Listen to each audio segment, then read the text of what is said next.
Hi, I have recently had some requests that I read my series, my latest blog series on discomfort. So I'm going to go ahead and do that. There's three parts to it, and I'll just be reading from the blog. And that way you can just sit back, you can hear it, you can receive the words. I know sometimes it's just not in our brain bandwidth to be reading all the time. So I hope this is useful for some of you. The first one back in August was titled Befriending Discomfort so that we can know love. There's something huge going on right now that's freaking people out around the globe within almost every person, discomfort. Whether it's COVID-19 or the Great Awakening with regards to racism or something in between, this is a time of uncertainty, and for most humans, that ushers in dis-ease, restlessness, anxiety, discomfort. If we could clean up our relationship with discomfort, the world would be a lot different. Yes, the world, really. And yeah, it's not that easy, I know. Discomfort and I were enemies most of my life.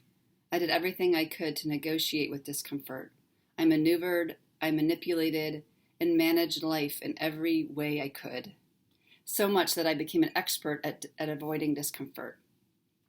On levels I was not aware of, I thought discomfort, one, defined who I was as a person, and two, would kill me if I felt it.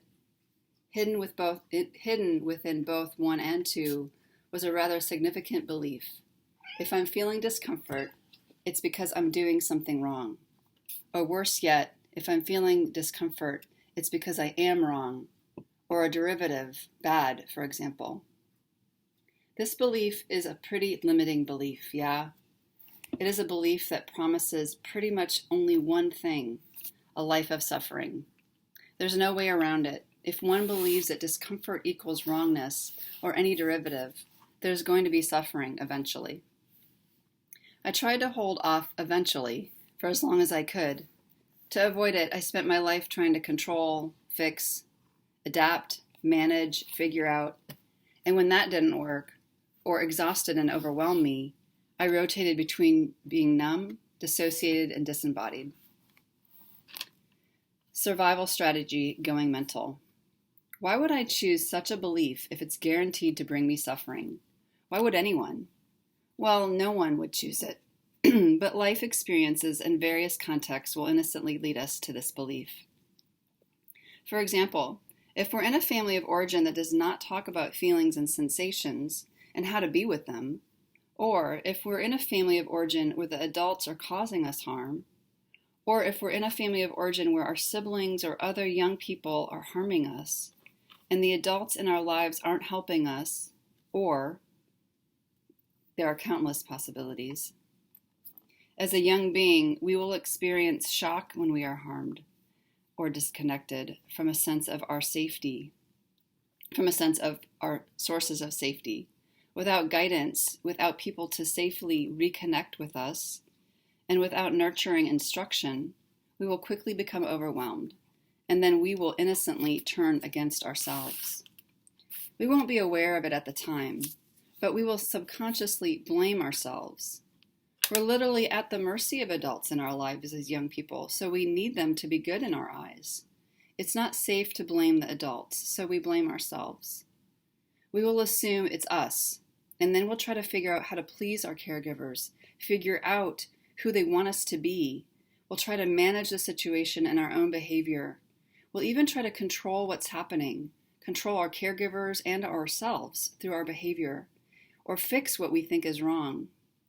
We just keep adapting to their wants, their needs, while losing contact with our own. And thinking that it's our fault, in an attempt to figure out how to get out of such a predicament, we will disconnect from our bodies because it's too overwhelming to be with what we're feeling without support. Instead, we'll turn to our heads to help us manage, fix, figure out, fantasize, and or control. We literally go mental in an attempt to feel better, to feel connected, to feel whole. Until we learn how to safely include our bodies, we will live the rest of our lives from this very mental-oriented strategy adaptation. A friend of mine created this flow chart to describe the mostly subconscious, until recently, process that she has been reliving over and over throughout her life. It starts with discomfort, and then in comes the belief I'm doing something wrong or I'm wrong. And then in comes I've got to figure out, manage, control, fix, adapt. Then comes overwhelm and exhaustion under the weight of that. And then in comes the numbing, dissociating, disembodying, and then more discomfort because it's not sustained to stay in those states. And the cycle just rotates, it keeps going, it keeps feeding itself. This cycle is 100% normal in our culture. Normal. I've not met a person that hasn't done this in one way or another. Some people unconsciously live their whole lives from this disembodied place so as to avoid what they innocently fear, discomfort. They don't know from lived experience that discomfort is normal and actually a necessary aspect of evolvement, and instead they conflate it with a personal lack, an I am wrongness, or danger. Befriending discomfort so that we can know love. So here we are, and I'm noticing something interesting.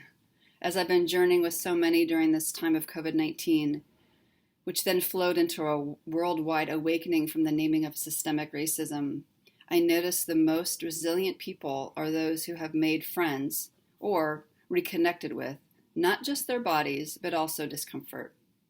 For various reasons, some of us have learned, by choice or by circumstance, how to be in our bodies while there's discomfort. Others of us have not been given the opportunity to learn this, or we're very slowly learning this with the support of experienced practitioners. This territory will feel extremely counterintuitive for most, so it is a journey, a learning that will create a life anew for us. I'm going to write a series of posts about this curtailing, how and why this is particularly relevant now, the importance and necessity of befriending discomfort, how this is linked to racism and COVID-19 and white supremacy, how this is related to waking up, love, and unity consciousness, how this is connected with self-love, trust, and a life of well-being, and how to unweave and unlearn the belief that discomfort is bad and dangerous.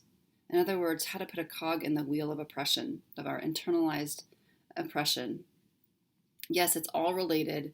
If you've read my posts, my past posts about awakening over the years, you might already get a sense of how it's related. The giveaway: in order to open our hearts and reside in love, in order to be truly as unity consciousness, in order to sincerely be in well-being, one must have an inner resilience to be able to feel all that comes with such territory. The territory of our humanity is wide, expansive, and deep. Befriending one's body, reconnecting with one's body, and discomfort is key if one is wanting to be with this territory. This is not easy territory. It requires us to be well acquainted with the depths of compassion and presence, the somatics of trust and allowance, and the wisdom of love. I'll be moving into more context in the next piece in this series.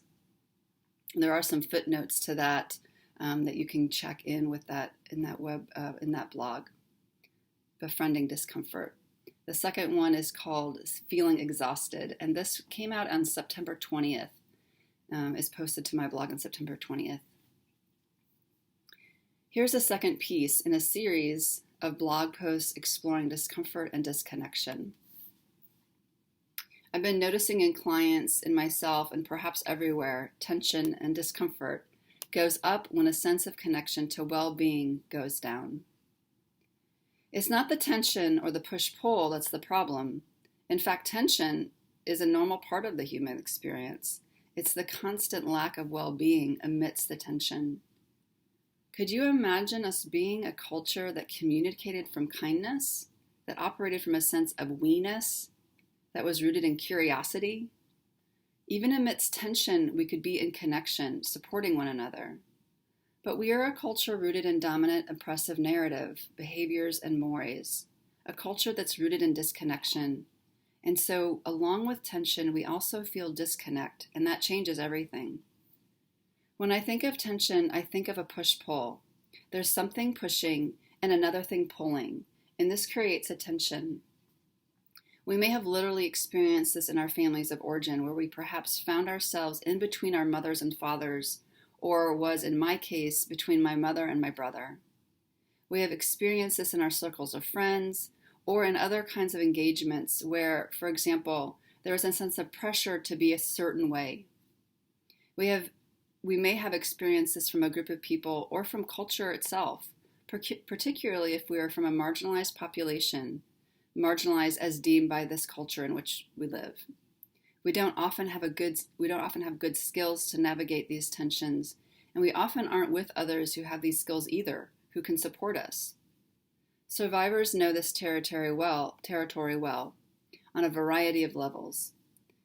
Instead of being raised with loving and kind voices and a compassionate culture, we are often raised with external narratives filled with supposed tos and shoulds, as well as other judgments, and sometimes even hatred.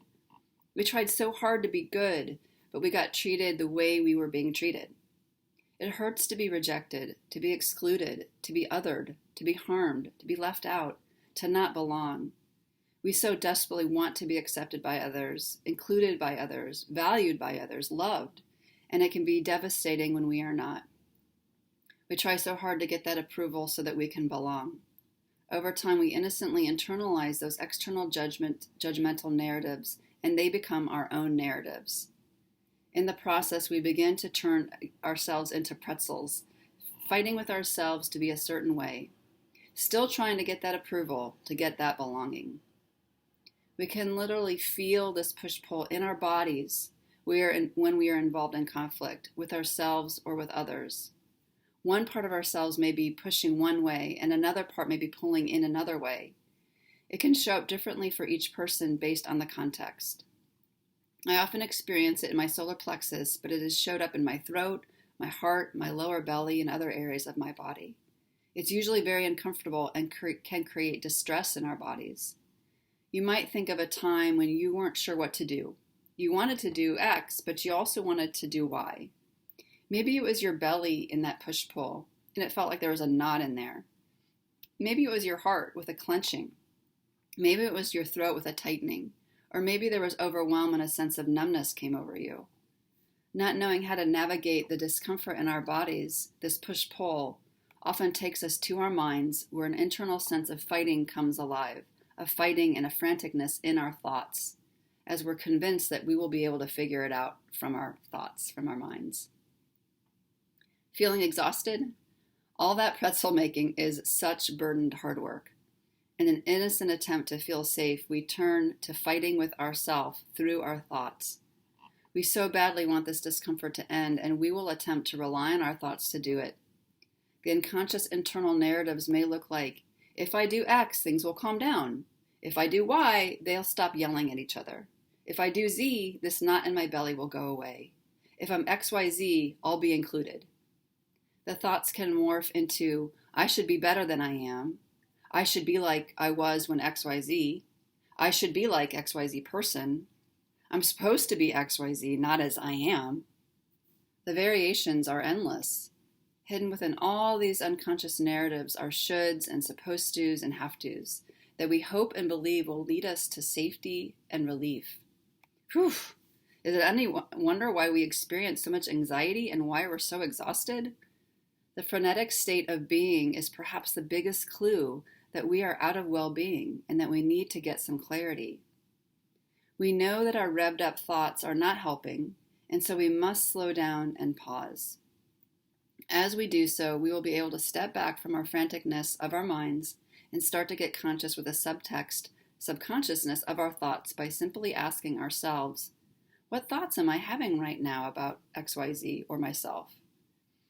Having a healthy relationship with our somatic presence is an important part of this process. There are simple practices to develop this relationship midway through this blog post, and then I link a blog post. Shifting into well-being. While this slowing down and becoming familiar with our thoughts is a necessary part of shifting patterns, we may not first appreciate what we find. For example, we may have considered ourselves to be a rather peaceful person, only discover this inward fighting and conflict going on.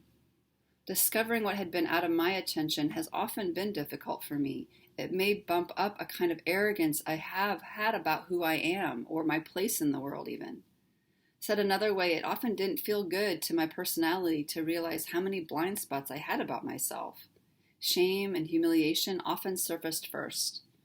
After the sting wore off, usually with the help of some loving people in my life, I moved from humiliation to humility, where I could wake more fully to the learning part of being human.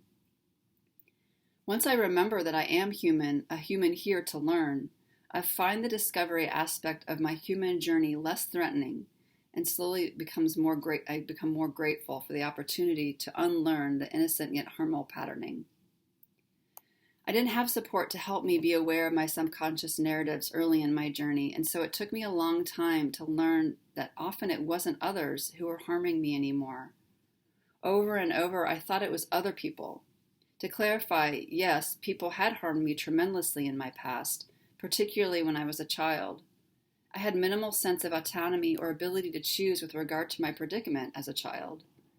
As I matured and was able to make choices for myself, those internalized oppressive narratives followed me, and over time I realized that as an adult, no one was harming me as much as I was harming me through the subconscious mental fights going on in my mind in an attempt to stay safe, to feel safe. When we argue with who we are, when we argue with who we are and when we are constantly comparing ourselves to others or our imagined self, it is we who are rejecting ourselves. We who are berating ourselves, othering ourselves, excluding ourselves. What once began as others not being loving toward us and others rejecting and judging us becomes us not loving ourselves, us rejecting ourselves and judging ourselves. It becomes us who abandon our very self. Spotting that internal fight rather than focusing on the external fight can be a first step in putting a cog in the wheel of self-violation. It can be a huge step in moving toward empowerment because while we can't control how others respond to us, we can slowly over time learn how to be kind and loving and accepting of ourselves.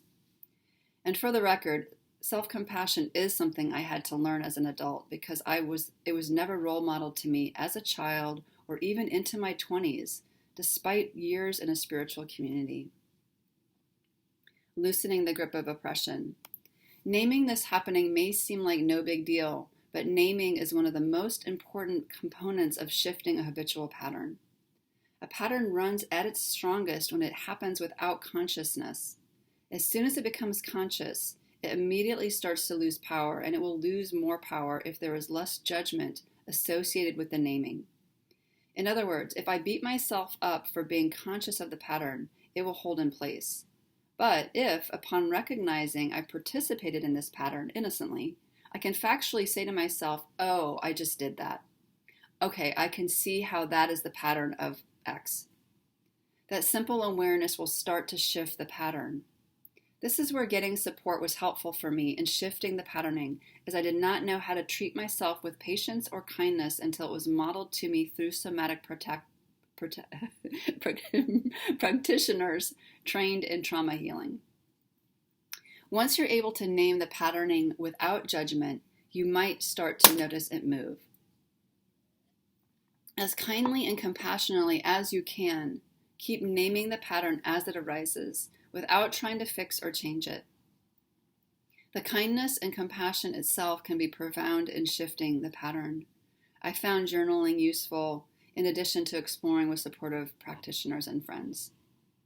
Although it may take time, all of this plays a role in shifting the oppressive tendencies we have with regard to how we treat ourselves as well as others. Keep exploring and let me know what questions arise for you as you get to know yourself.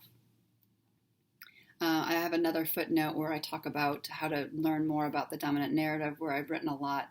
And I also have a note in there that I'll be facilitating a 10-month exploration in January of 2021, where together we will learn how to befriend ourselves and our experiences, as well as extend that knowing in our work with others. And if you're interested in that, please do email me. The last piece, moving through discomfort.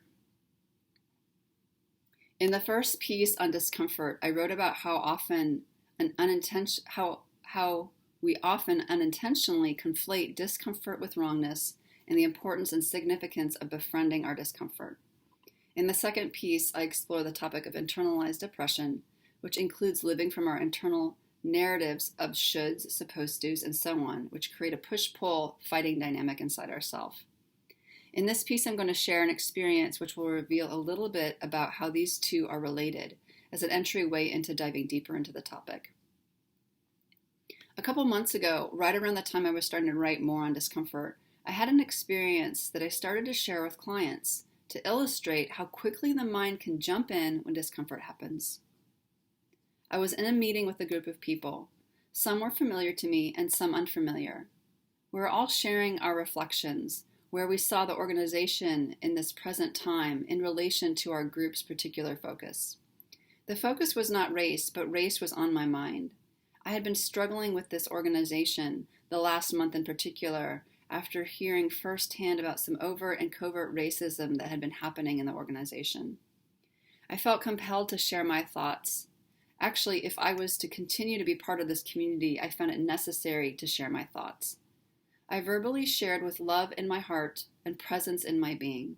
And yet, right after sharing, I could feel a deep throb in the area of my solar plexus. It was loudly uncomfortable.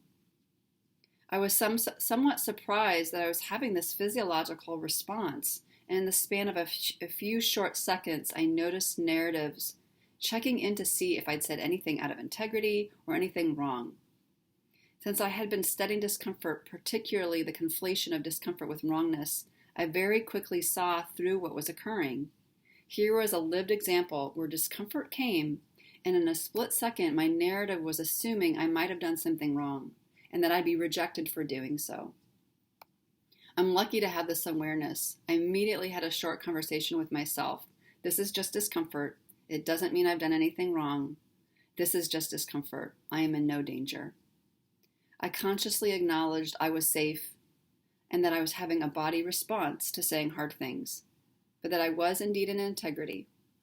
I brought conscious attention to my bones, to my breath, and to my being, and slowed down to rest with all that had arisen. About a minute later, the wave had shifted. I'm sharing this to show how common and how normal it is to conflate untruths of our experience, as well as how quickly these thoughts can surface, as well as how quickly they can subside. I will not write extensively on this today, but the topic of oppression ties in this as well. In fact, it is very related. Had I not had the self-awareness, I would have very much moved into an oppressive battle with myself, which could have very quickly led to becoming passive to the real-life oppression that's existing in the world within this organization. Speaking out against externalized oppression may not be easy for us. It may very well bring discomfort. If we think this discomfort means that we're not safe, and or if we think this discomfort means we're doing something wrong, and or if we think this discomfort means we should stay or be silent, not only will we be enabling the dissonance in our minds, we will be supporting the structures of oppression and culture. Befriending my discomfort does not make life more fulfilling for myself. Befriending my discomfort does not just make life more fulfilling for myself. It allows me to speak up and disrupt oppression that's happening around me. It allows me to say hard things to people one-to-one. It allows me to say hard things in groups or organizational settings. And it allows me to write things that some people will find challenging. I might even say that befriending discomfort is the key in evolving. Some things which can help us befriend discomfort will sound counterintuitive at first. Perhaps befriending discomfort already sounds counterintuitive enough. It is by getting closer to that which we don't like that we can learn about it. If you would like to develop a healthier relationship with discomfort, I invite you to explore the diagram from the first blog post. Discomfort, which leads to a belief of I'm doing something wrong, which leads to a mentaling of I've got to figure something out, manage, control, fix, which can lead to an overwhelm or exhaustion, which can lead to a numbing, dissociative, disembodying, and more discomfort. Do you see this pattern in your own life? Developing self-awareness takes time, but it is crucial if we want to develop different ways of being in the world. Slowing down, which is also hard and can be seen as counterintuitive, so that we can become more intimate with ourselves, can be profound. Be curious of your relationship with your inner narratives and their relationship to discomfort, and please let me know what you discover. I also link to a number of blog posts that help to slow down, to help us to connect with how slowing down can affect our life in profound ways. And lastly, again, at the end of this blog post, I acknowledge that I'll be facilitating a 10-month exploration in January 2021, where we will learn how to befriend ourselves and our experiences, as well as extend that knowing to our work with others. So I hope that reading these blog posts has been useful for you. If you have questions, please do email me, LLMEUS as in Sam, ER at me.com.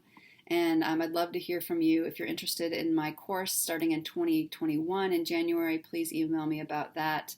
If there's anything that you'd like me to write about that I haven't, or do a YouTube about, please do reach out and I'll see what I can do. Thanks very much.